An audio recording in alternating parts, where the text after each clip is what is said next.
Por favor, en sus Biblias vamos a Juan capítulo 15. Vamos a comenzar el día de hoy Juan capítulo 15 y voy a leer del versículo 1 hasta el versículo 17.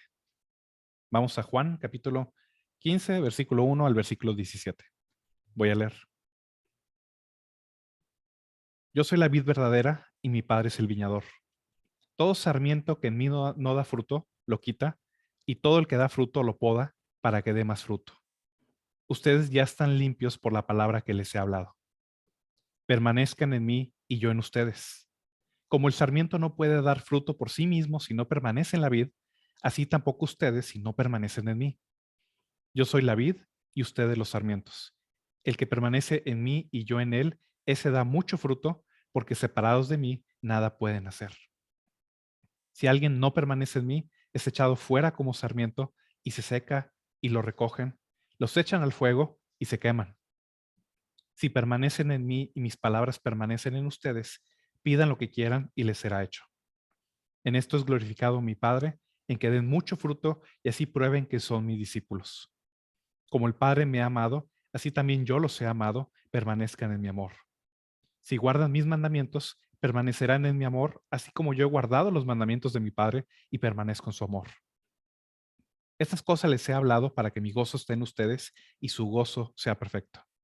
Este es mi mandamiento, que se amen los unos a los otros, así como yo los he amado. Nadie tiene un mayor amor que este, que uno dé su vida por sus amigos. Ustedes son mis amigos si hacen lo que yo les mando. Ya no los llamo siervos, porque el siervo no sabe lo que hace su señor, pero yo los he llamado amigos porque les he dado a conocer todo lo que he oído de mi Padre. Ustedes no me escogieron a mí, sino que yo los escogí a ustedes.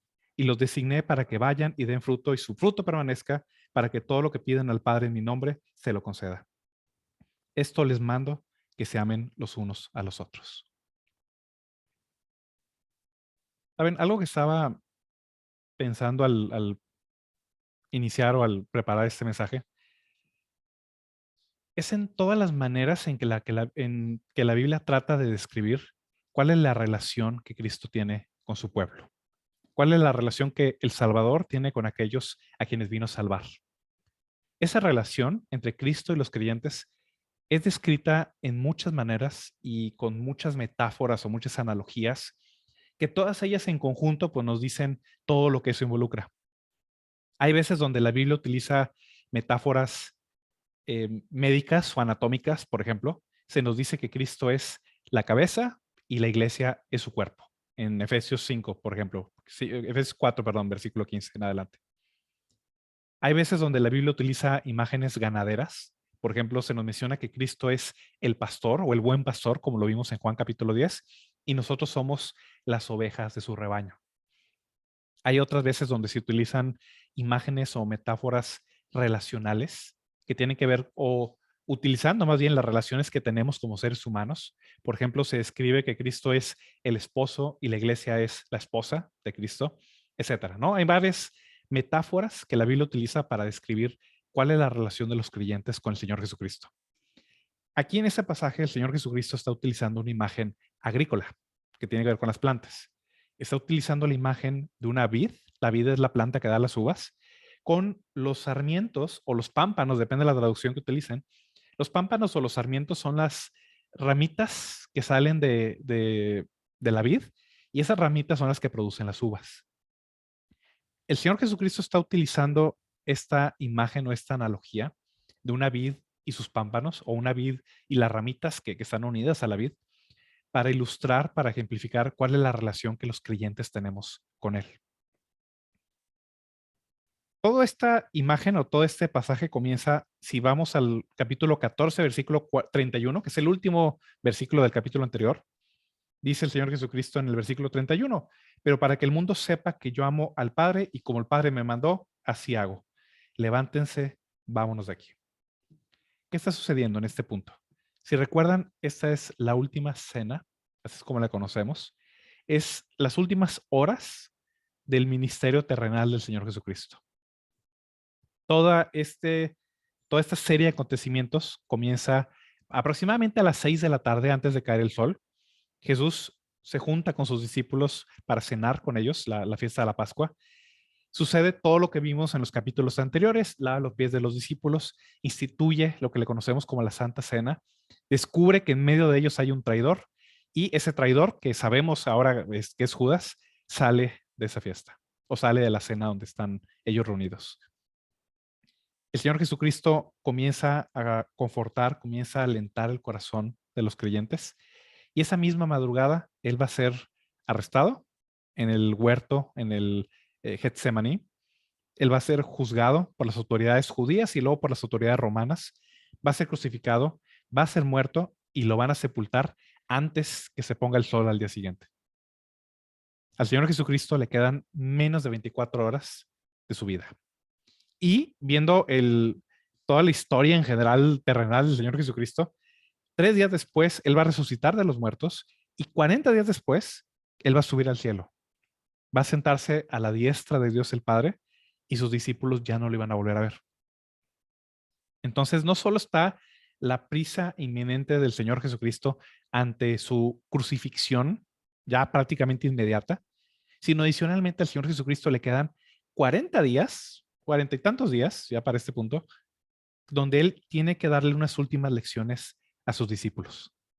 Jesús quiere enseñarles algunas lecciones importantes y este periodo, este tiempo donde Él está con ellos, hay mucha información que Él comparte con sus discípulos para que eventualmente ellos la puedan comprender. Aquí, en esta analogía, en esta metáfora de la vid y los pámpanos, hay 4 personajes, vamos a decir, importantes para que entendamos qué es lo que el Señor Jesucristo está dando a entender en esta analogía. Hay 4 personajes importantes que el Señor Jesucristo menciona en esta analogía. No es una parábola, es una analogía, es algo un poco más complejo.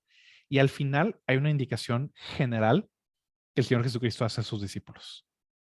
Vamos a ver los 4 personajes de esta analogía y cuál es la indicación que el Señor Jesucristo da. Vamos a comenzar en el versículo 1. Dice Juan 15:1. Aquí está hablando el Señor Jesucristo. Yo soy la vid verdadera y mi Padre es el viñador. Toda esta analogía comienza con esta imagen, con esta ejemplificación de una vid. Las vides son las plantas que producen las uvas, como lo mencioné anteriormente. Las vides son muy especiales, siempre lo han sido y en esa época eran especialmente valiosas. Hay 3 cosas que las hacían muy particulares a las vides.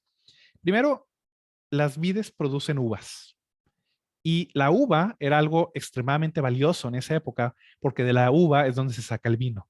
El vino siempre se ha considerado como algo valioso para los seres humanos. En ese entonces era algo especialmente valioso para la vida cotidiana. Las uvas producen, perdón, las vides producen uvas y las uvas producen vino, por lo tanto las vides eran muy preciadas.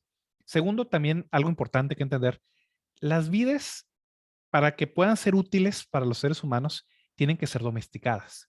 Las uvas que ustedes se comen hoy en día, ¿verdad? Que son uvas bonitas, redonditas, algunas que ni semilla tienen, o las uvas que se utilizan, por ejemplo, para el vino, para producir las diferentes clases de vino que existen, son uvas domesticadas. Significa que los hombres han buscado producir las mejores uvas posibles para un uso que sea útil para los humanos. Las vides silvestres, que de hecho se pueden encontrar en cualquier lado, son esas enredaderas que se ponen en cualquier lado y producen uvas chiquitas, pocas, amargas, no son útiles ese tipo de vides. Entonces, las vides domesticadas tienen que ser muy bien cuidadas, porque es algo muy preciado y es algo que ha llevado literalmente miles de años en perfeccionar. Y adicionalmente, el último punto que hace muy especial a las vides es que las vides únicamente sirven para dar uvas.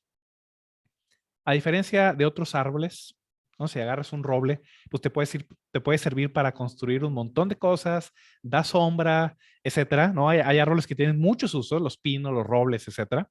Aún los árboles frutales se puede hacer muchas cosas con ellos, pero las vides realmente son plantas pequeñas, son plantas con tallos chiquitos, débiles, realmente eh, no tienen ningún uso útil más que el que dar fruto.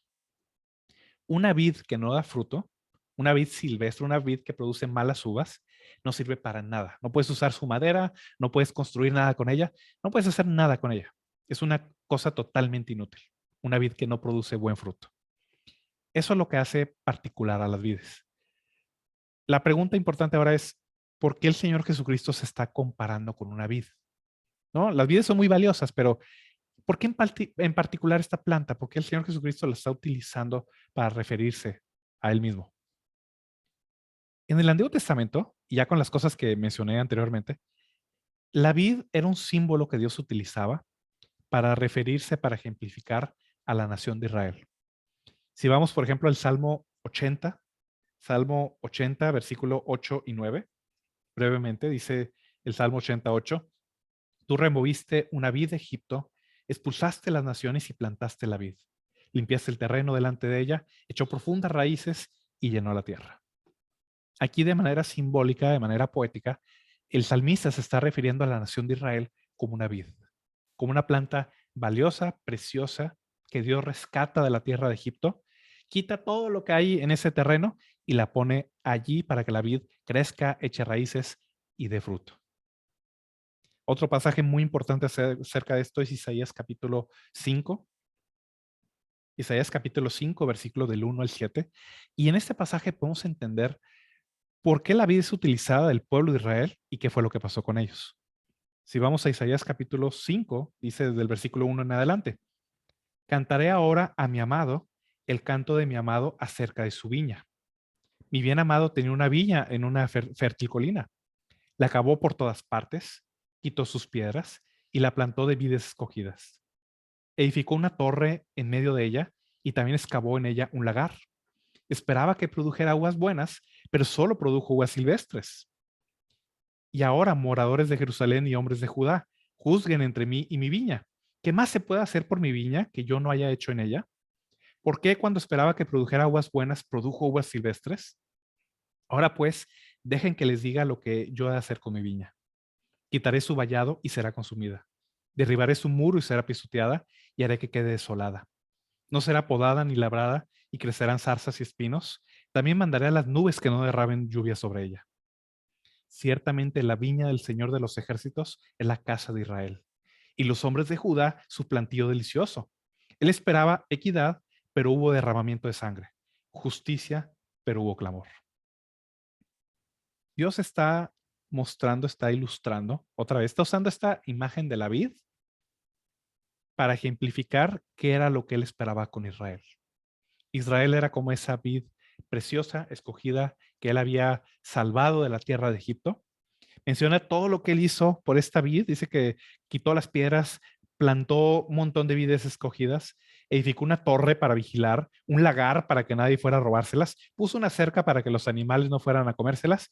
Y sin embargo, cuando esperaba que produjera uvas buenas, después de toda la inversión que este hombre hace para que esta vid produzca buen fruto, resulta que produce uvas silvestres, uvas amargas o uvas que no sirven para nada. Dice el versículo 7, ciertamente la viña del Señor de los ejércitos es la casa de Israel y los hombres de Judá su plantío delicioso. Dios los había rescatado, Dios formó esta nación cuando los salvó de Egipto con ese propósito, de que ellos dieran fruto para Dios, que ellos reflejaran, que ellos mostraran la justicia que Dios quería que ellos vivieran. Y sin embargo no lo hicieron.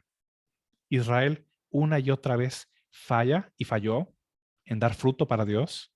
Dios tuvo que traer juicios sobre ellos, como lo menciona aquí, donde esa viña les es quitada cualquier sustento, cualquier protección, y llegan los animales y no llueve y la viña se va secando hasta que se muere. Eso es lo que Dios había hecho con Israel.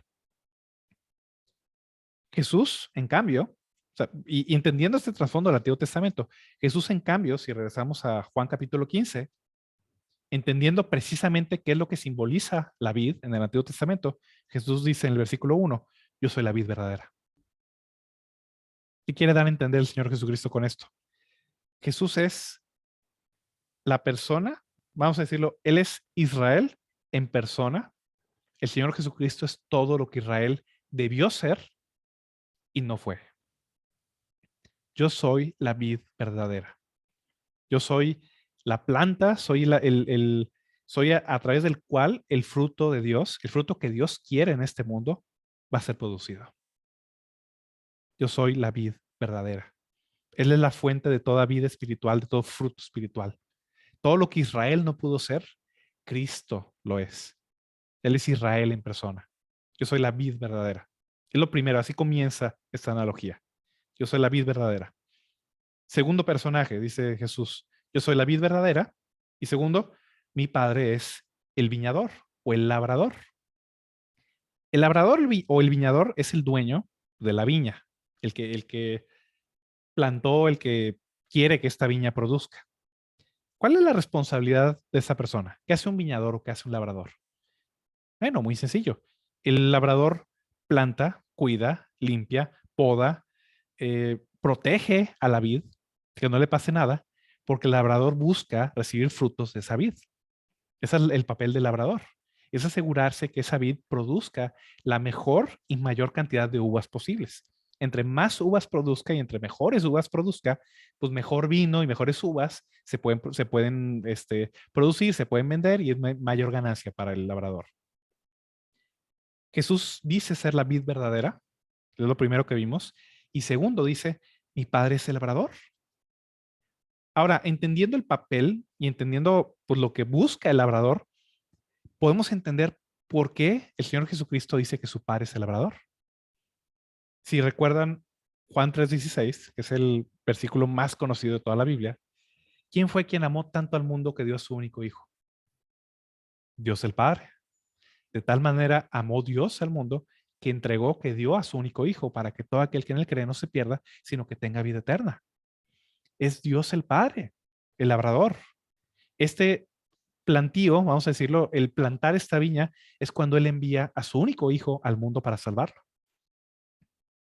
De la misma manera, cada creyente, el Señor Jesucristo menciona esto en Mateo 15:13, no lo voy a leer el versículo, pero el Señor Jesucristo menciona que cada creyente es una planta, es un sembradío especial realizado por el Padre Celestial.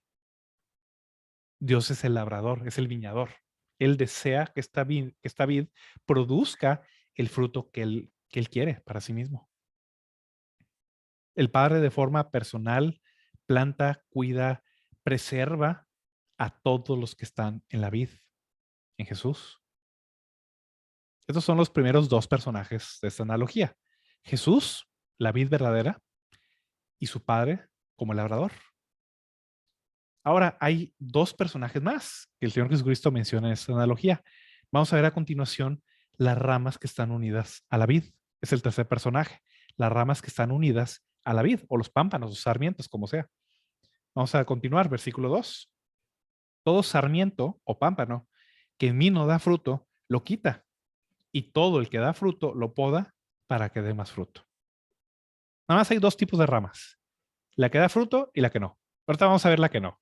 Primero vamos a comenzar con la que sí da fruto. Todo sarmiento que en mí no da fruto, lo quita. Ese es un tipo de rama. Pero todo el que da fruto, lo poda o lo limpia para que dé más fruto. Ustedes ya están limpios por la palabra que les he hablado. Permanezcan en mí y yo en ustedes. Como el sarmiento no puede dar fruto por sí mismo si no permanece en la vid, así tampoco ustedes si no permanecen en mí. Yo soy la vid, ustedes los sarmientos. El que permanece en mí y yo en él, ese da mucho fruto, porque separados de mí, nada pueden hacer. En esta analogía o en esta metáfora, los creyentes somos las ramitas o somos los pámpanos que están unidos, que están pegados a la vid. Hay algo muy interesante acerca de esto. Los sarmientos o los pámpanos, o sea, son estas ramitas, no tienen absolutamente ninguna vida propia.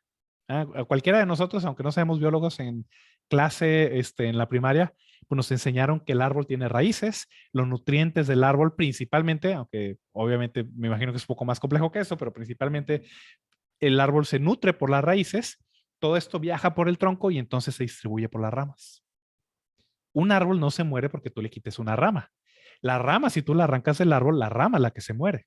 Deja de recibir la savia, deja de recibir todo lo que necesita de nutrientes para estar viva y entonces la rama se empieza a secar y se empieza a morir. Los sarmientos o los pámpanos no tienen vida propia. La única manera en que estas ramas pueden vivir es si están unidas o están pegadas a la vid.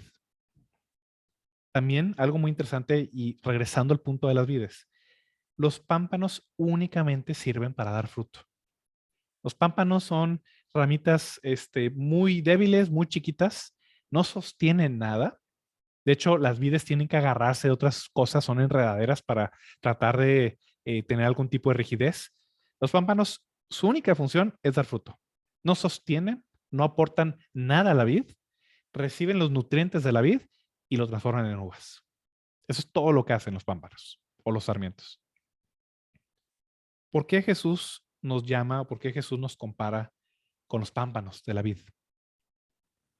Es bastante obvio. Hay dos lecciones básicas que podemos ver en esto. Primero, toda vida espiritual, cualquier tipo de vida espiritual, cualquier tipo de fruto espiritual, cualquier tipo de buena obra que nosotros podamos hacer para Dios, es únicamente en Cristo. Hay gente que piensa que bueno, yo soy yo, o sea, que Jesús es más bien como un coach, ¿no? Que te dice, que te echa porras y al final pues eres tú quien se lleva el mérito en última instancia, ¿no? De lo que haces y Jesús pues te va guiando y es el mentor que todos necesitamos para llegar a algún punto. Hay gente que tiene esa opinión, aun si no es explícito al respecto, hay gente que tiene esa imagen acerca del Señor Jesucristo. Que bueno, es un plus, ¿no? Es lo que le falta a tu vida, es el extra, ¿no? Es lo que va a llenar ese último piquito de vacío que te falta, ¿no? Y hay gente que inclusive evangeliza de esa manera. Pero si entendemos bien esta analogía o esta metáfora, Jesucristo es mucho más que eso. Es la vida misma. Así como una rama no puede estar viva, así como una rama no puede sobrevivir despegada, separada, aparte de la vid, ninguna persona puede tener algún tipo de vida espiritual, algún tipo de fruto para Dios. No puede producir nada bueno delante de Dios fuera del Señor Jesucristo. El sarmiento o la rama o el pámpano es inútil en sí mismo. Todo lo que nosotros somos en nosotros mismos, nuestro propio talento, nuestra propia sabiduría, nuestra propia habilidad, es totalmente inútil delante de Dios. El Señor Jesucristo fue muy claro, ya de hecho lo hemos visto anteriormente, si recuerdan Juan 6, versículo 63. En Juan 6, 63, el Señor Jesucristo le dice esto a los judíos. El Espíritu, y el Espíritu es el Espíritu que Cristo otorga, el Espíritu es el que da la vida, la carne para nada aprovecha. Las palabras que yo les he hablado son Espíritu y son vida. Dice el Señor Jesús, la carne nada aprovecha. ¿Qué es la carne? No se refiere meramente al cuerpo humano, no se refiere a los músculos o a la piel que tengo.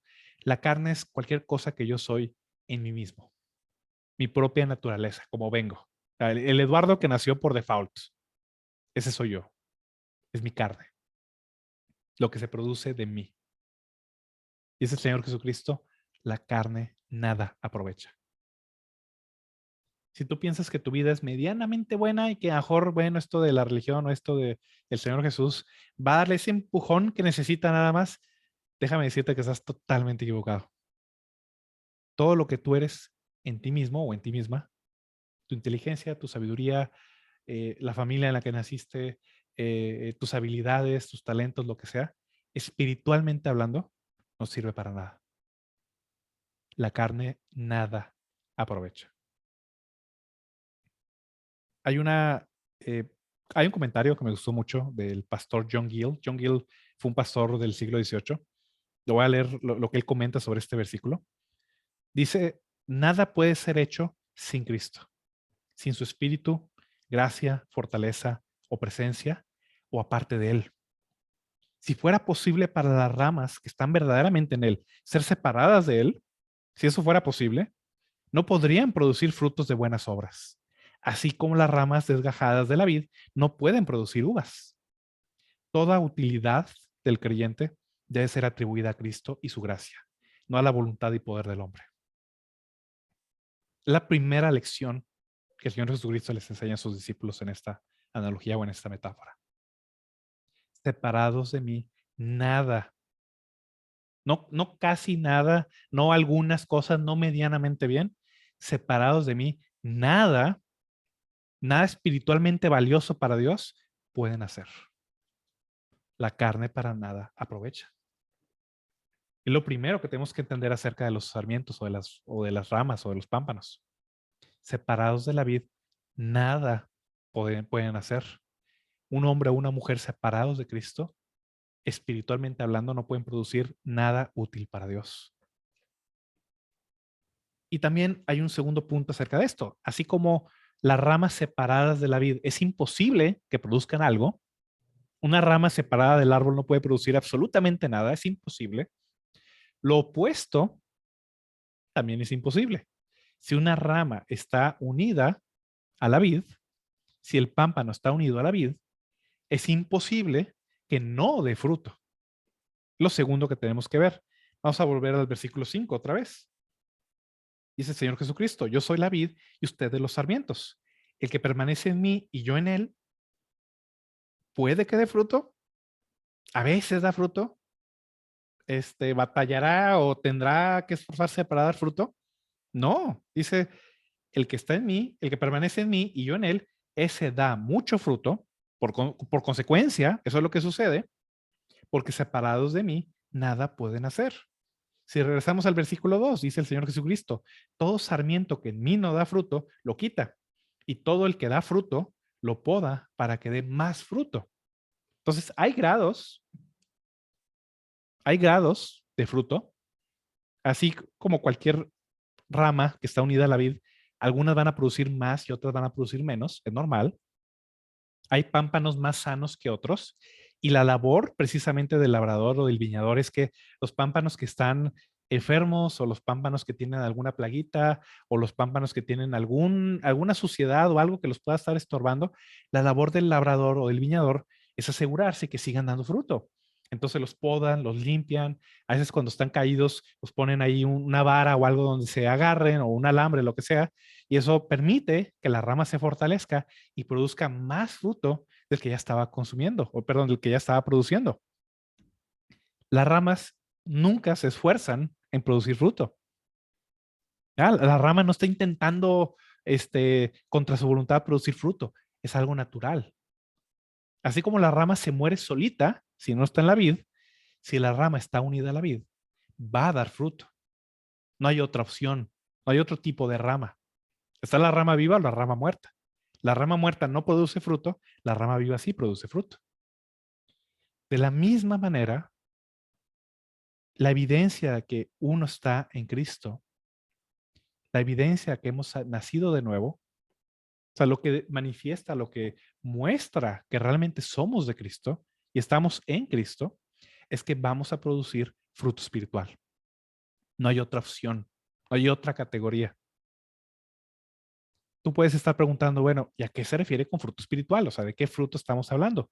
Bueno, el Señor Jesucristo, a partir del versículo 7, explica o ejemplifica en qué consiste ese fruto. Vamos a ver primero que hay fruto en la oración. Versículos 7 y 8. Si permanecen en mí y mis palabras permanecen en ustedes, pidan lo que quieran y les será hecho. En esto es glorificado mi Padre, en que den mucho fruto. ¿Se fijan cómo es lo mismo? Oraciones contestadas y mucho fruto es lo mismo en este pasaje. En esto es glorificado mi Padre, en que den mucho fruto y así prueben o demuestren que son mis discípulos. Ahí está uno o una de las evidencias del fruto espiritual en la vida del creyente. El creyente vive una vida de oración y Dios va contestando esas oraciones, porque en eso es glorificado Dios. Eso es lo que busca el Padre, que den mucho fruto, esas oraciones contestadas para la gloria de Dios y así demostrar que somos discípulos de Él, discípulos de Cristo. Segundo punto, obediencia, versículo 9. Como el Padre me ha amado, así también yo los he amado, permanezcan en mi amor. Si guardan mis mandamientos, permanecerán en mi amor, así como yo he guardado los mandamientos de mi Padre y permanezco en su amor. Otra señal, otra evidencia del fruto espiritual en la vida de un creyente es su vida de obediencia. No significa que sea perfecto. No significa que los creyentes no pequemos. Todos los creyentes pecamos, todos los creyentes caemos a veces por periodos de tiempo. Pero al igual que los pámpanos o los sarmientos que están enfermos, llega el labrador, los poda, los limpia, los acomoda, los ajusta y entonces el pámpano continúa dando fruto. Nunca estuvo cortado de la vid, Nada más estuvo enfermo y necesitaba algo de ayuda, pero siempre estuvo vivo espiritual, físicamente hablando, perdón, en el caso de la rama o de la vid. Lo mismo sucede con los creyentes.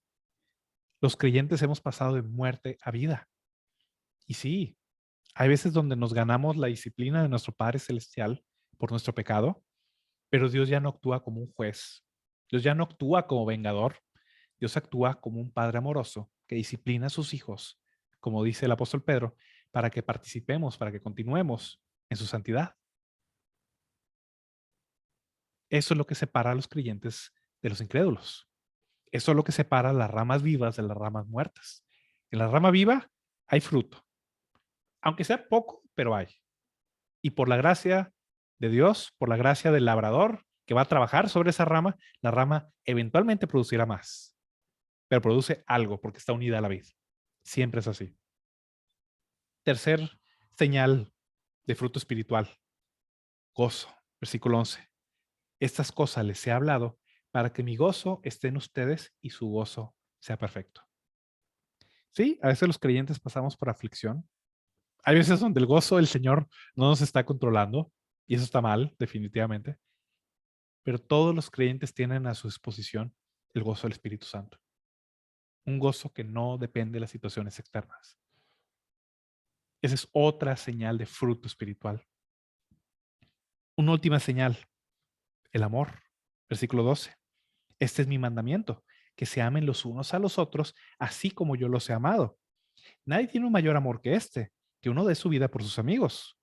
Ustedes son mis amigos si hacen lo que yo les mando. Ya no los llamo siervos, porque el siervo no sabe lo que hace su señor, pero los he llamado amigos, porque les ha dado a conocer todo lo que he oído de mi Padre. La última muestra la forma más perfecta, la evidencia más grande del fruto espiritual es el amor. El amor de Cristo, el amor de Dios, el amor derramado en nuestro corazón por el Espíritu Santo que nos ha sido dado, es la señal más clara, más evidente que hay vida espiritual. Que hemos pasado de muerte a vida, como dice el apóstol Juan, en que ahora amamos a los hermanos. El que no ama a su hermano permanece en muerte. Todo esto es lo que producen las ramas vivas. Las ramas que están unidas a la vid van a producir fruto. Porque la vid es lo que produce que esas ramas, que esos pámpanos produzcan fruto. Y el labrador se va a encargar de hacer lo que sea necesario para que esas ramas, esos pámpanos, continúen dando fruto. Pero, tristemente, hay un último personaje, una última sí, personaje o cosa, vamos a decir, en esta analogía. Hay ramas que están muertas, que no dan fruto. Vamos a ver el versículo 2 otra vez. Todo sarmiento o toda rama que en mí no da fruto, lo quita. Más adelante, versículo 6. Si alguien no permanece en mí, es echado fuera como sarmiento y se seca y lo recogen. Los echan en el fuego y se queman. Estas palabras del Señor Jesucristo tenemos que recibirlas y tenemos que interpretarlas a la luz de lo que dice el resto de la Biblia. ¿Por qué digo esto? Hay gente que usualmente comete dos tipos de errores al momento de interpretar esto. Hay gente que dice, bueno, es que esas ramas simbolizan, o la analogía es que hay personas pues que pierden su salvación porque pues no le echan ganas, porque pues empezaron muy bien, pero luego terminan muy mal, entonces pues es culpa de ellos se desgajan solitos. Hay gente que tiene su opinión y sin embargo eso contradice todo lo que hemos visto anteriormente en el Evangelio de Juan. Si vamos a Juan capítulo 10, por ejemplo, se recuerdan en Juan 10, 27 y 28, Jesús dice, mis ovejas oyen mi voz, yo las conozco y me siguen. Yo les doy vida eterna y jamás perecerán y nadie las arrebatará de mi mano. Ningún creyente verdadero puede perder su salvación.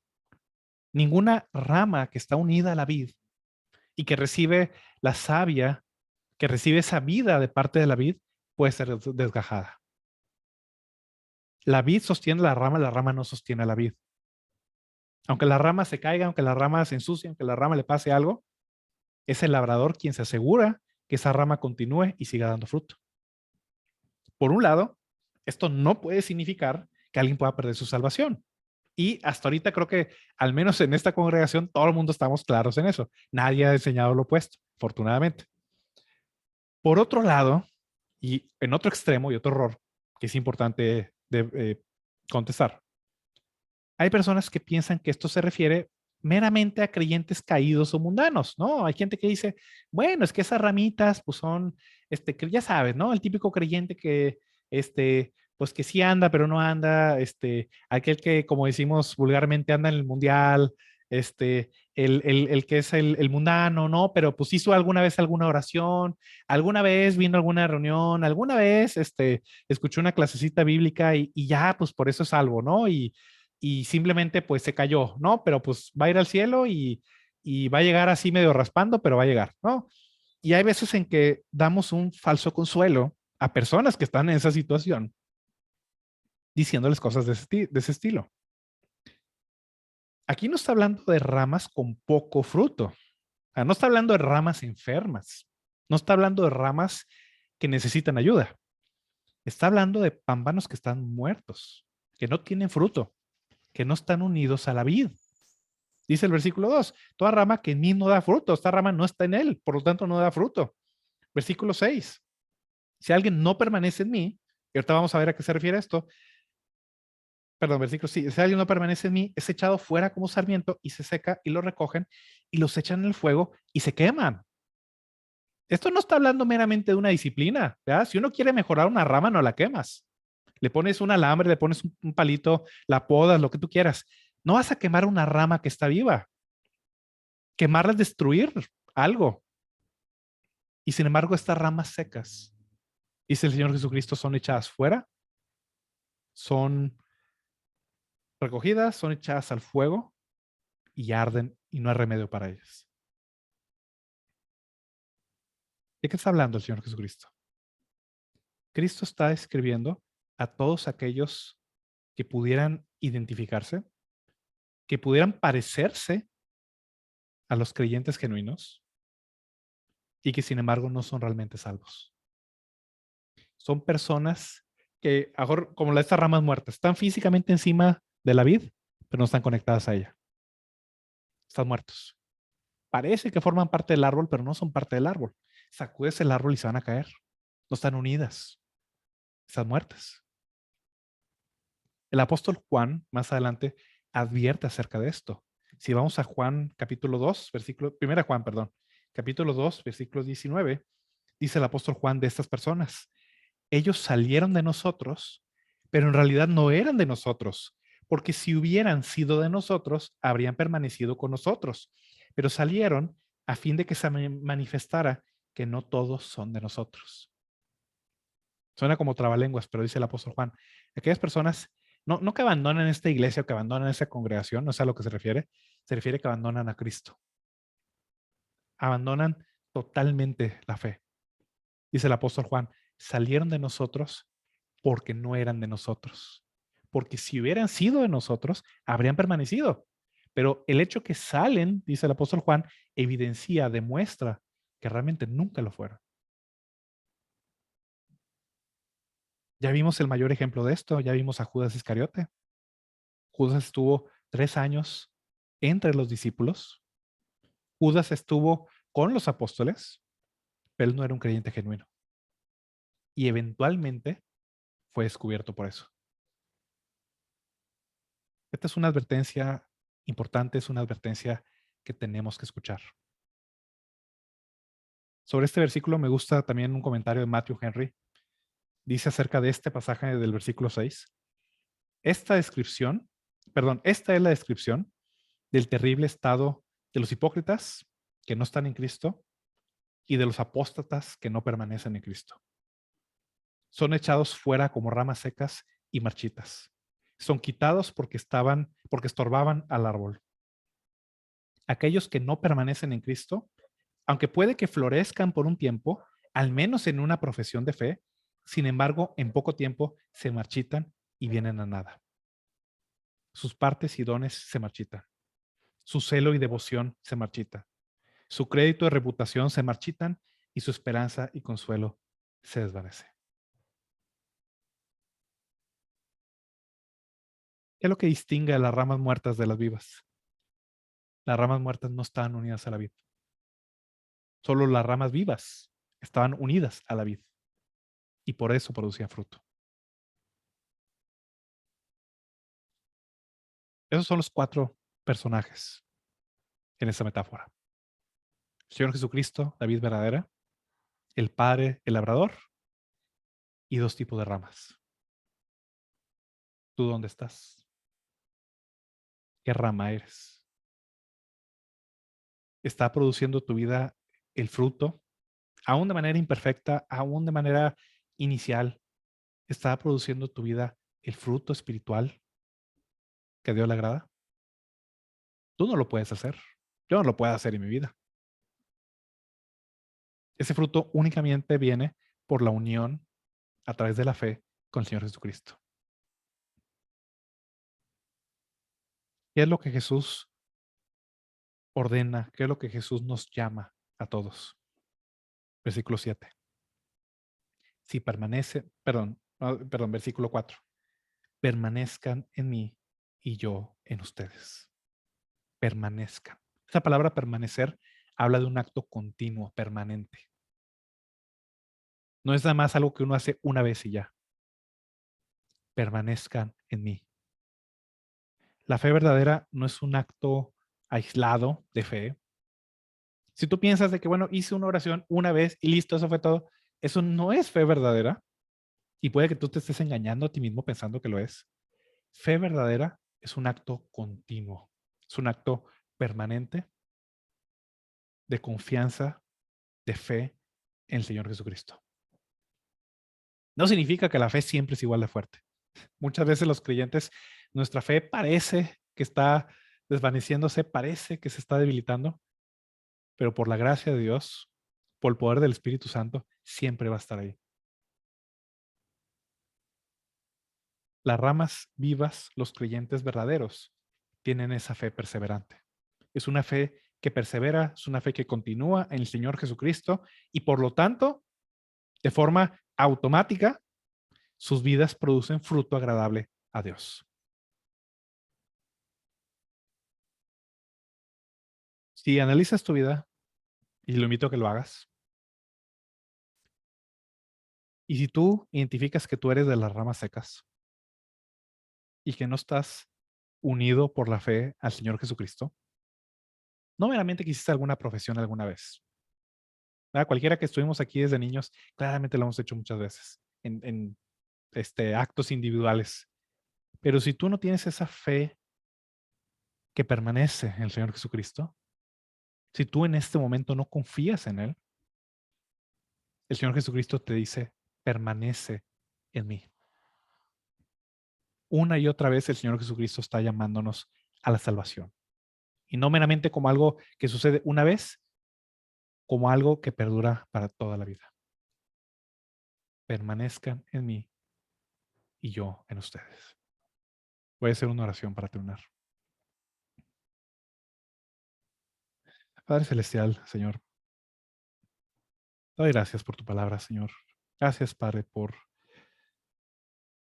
estas verdades espirituales que tú nos enseñas, Señor.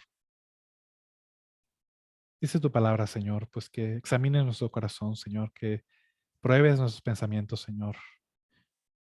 Tú nos llamas, Señor, a buscar, a probar si realmente estamos en la fe, Señor. Yo te pido, Señor, por los jóvenes, por todas las personas que están escuchando este mensaje, Señor. Por aquellos que son verdaderos creyentes, Padre, que están unidos a la vid, Señor, que son esos pámpanos que dan fruto, Señor. Tú conoces la vida de cada uno de ellos, Señor. Conoces todas nuestras fallas, Señor. Conoces nuestras debilidades, Señor.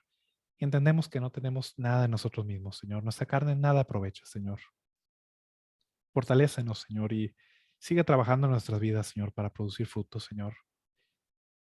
Y te pido, Señor, si es que hay alguno, Señor, que está escuchando este mensaje que es una de esas ramas muertas, Padre, y que su vida no produce nada para Dios, Padre, porque no están unidos a Cristo, Señor, no están unidos a la vid, Padre. Yo te pido, Señor, que esto sea un llamado, Señor, para despertarlos, Señor, por tu Espíritu Santo, y que ellos confíen y le entreguen su vida al Señor Jesucristo, Padre. Obra, Señor, en nosotros, te lo suplico, en el nombre de tu amado Hijo Jesucristo.